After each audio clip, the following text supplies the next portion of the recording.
Todd, we've seen a situation this year in Edmonton where some teams have come in and played a little bit of a quiet game, and maybe that's out of respect for sort of how the Oilers have been built under yours and Peter's regime.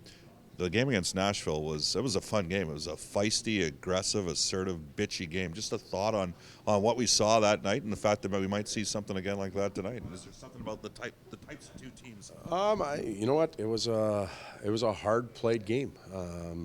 There was some emotion in it, and you never know when those games are going to pop up. Let's face it, 82 game schedule with the way we travel, it's hard to get the emotional level up each and every night. That happened to be a night where it got a little bit emotional.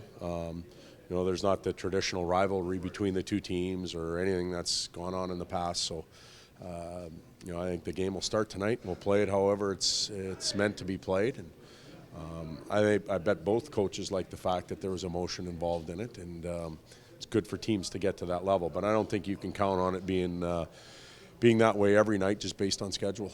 You had a scenario where you had some guys have some tough nights, and they took accountability for that. But just a thought on, you went back to the lines yesterday in practice, and how does a coach weigh the decision where maybe you got a guy who hasn't scored in 6 or 7 games that's had a hot run, it's come to an end, and how quickly you pull the trigger to move away from that? Well, we'll still, it was one thing at practice yesterday. We still may see some changes in the lineup or the lines tonight.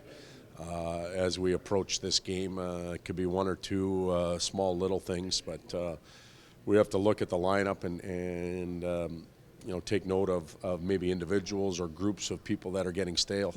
Sometimes it just doesn't work over the long haul, and you've got to mix it around a little bit. Also look for ways to get individuals going. The other night we weren't playing well, and tried Benny Pouliot with Connor for a good period and a half, hoping that he could get out of it. It didn't work, obviously, so we do different things in game and after game, and tonight you may see some changes. Have we seen a different Anton Slepyshev with this recall than maybe before he went down? Has he provided you more consistency and done a better job in puck protection, that sort of thing? I think he has. His confidence is a little bit higher than it was the initial time, and quite frankly, we're using him every night, so he does feel better that way. When we were healthy and we had a number of different options, there were times that he came out, and that weighs on a player's approach to the game and everyday confidence in himself. So right now he knows he's playing every night. He's been able to find a groove, and I thought the other night when we had poor performances from a number of guys, I thought Schlepp gave us a real good game. David's road points are actually better than his home points. Does that, as a coach, just tell you that, maybe don't worry so much about matchups and just throw the guy out whenever? Yeah, you know what? The best players, the top 5-6 players in the league, play against matches. Doesn't matter where you are, at home, on the road.